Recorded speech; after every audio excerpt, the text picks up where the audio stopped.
Olá, meninos do sétimo ano. A gente vai continuar a falar sobre as civilizações, impérios, reinos existentes ali dentro da África. A gente já falou sobre o Império de Mali, sobre o Reino de Gana e hoje a gente vai falar sobre o Reino de Congo, tá?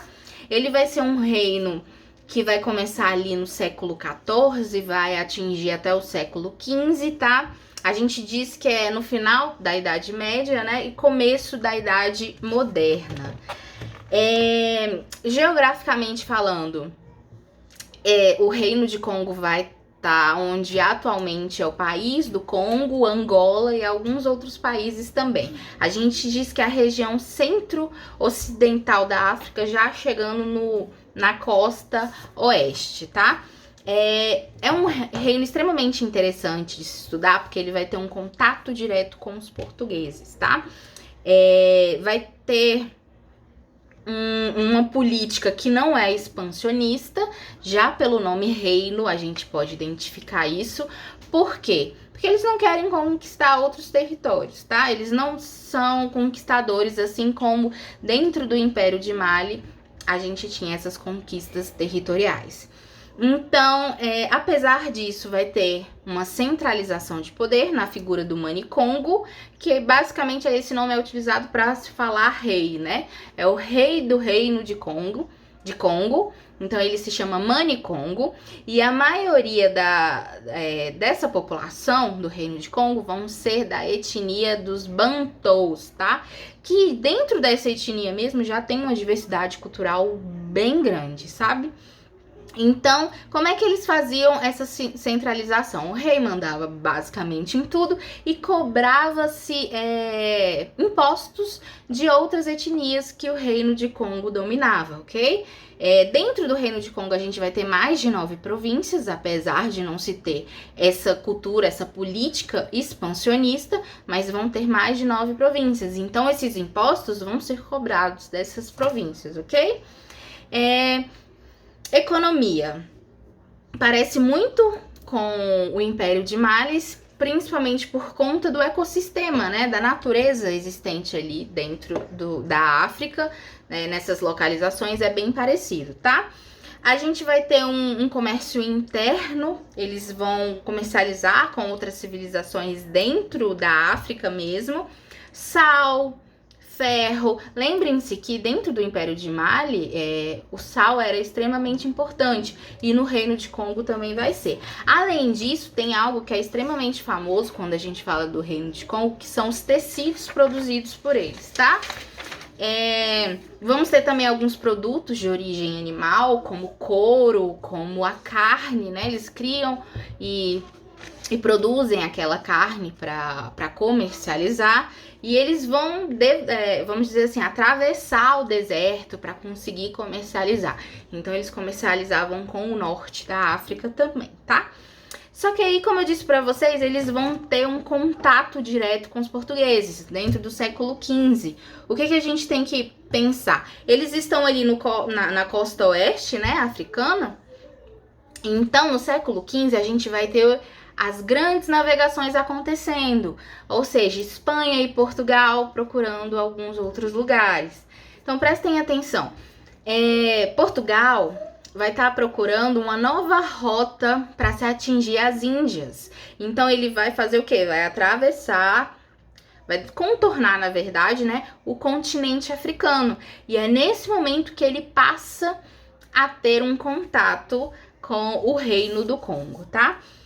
E é bem aí que a gente vai ter uma modificação de cultura, porque eles vão adentrar o Reino do Congo e uma cultura vai chocar com a outra, vamos dizer assim, a gente vai ter algumas modificações culturais acontecendo. Por exemplo, a gente falou do comércio aqui e nesse momento vai surgir uma nova modalidade de comércio. Que nova modalidade de comércio é essa, professora? A gente vai ter a escravidão, né? O tráfico de escravos. Então, prestem atenção.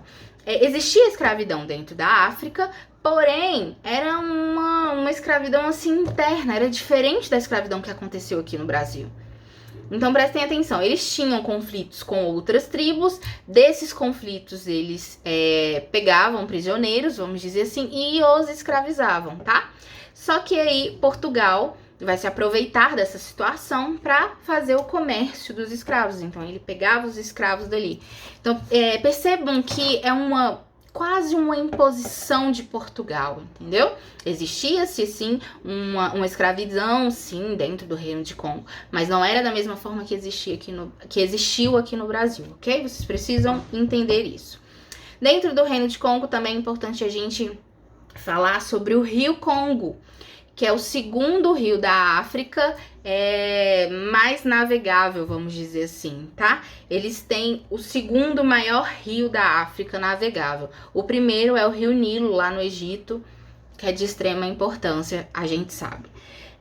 Então percebam, esse rio Congo, ele vai ajudar muito os congoleses a quê? A fazer guerra, a fazer o próprio comércio. Então, eu vou deixar uma foto dele aqui para vocês verem a extensão desse rio dentro da África, tá? E aí, o que acontece? Muitos descendentes desses escravos congoleses que vieram de Congo são nossos, vamos dizer assim, estão aqui no Brasil até hoje, né? São descendentes dele. Então percebam, muito da cultura que existia nesse Reino de Congo hoje está presente na cultura brasileira. O Reino de Congo é de muita importância na história quando a gente está falando do Brasil, justamente por isso, por essa vinda em massa de congoleses, tá? Percebam, outra coisa que eu gostaria que vocês percebessem é que eu disse que vai haver um choque grande dessas culturas quando os portugueses chegarem lá. Por exemplo, eles vão se converter ao cristianismo, vão acabar se tornando católicos em sua maioria. Hoje, se você observar o país do Congo, você vai ver que 50% da população lá é cristã, tá? E dentro desses 50%, 90% são católicos, ou seja, foi uma influência direta dos portugueses para que isso acontecesse, tá? Como eu disse para vocês, muitos congoleses vão sair de lá, vão vir para o Brasil para serem escravizados, porque eles tinham uma relação com as minas, eles já conheciam metais preciosos, já sabiam como dominar aquilo. Então, muitos foram trazidos da África por conta disso também, para ajudar na atividade mineradora que estava acontecendo aqui no Brasil, tá?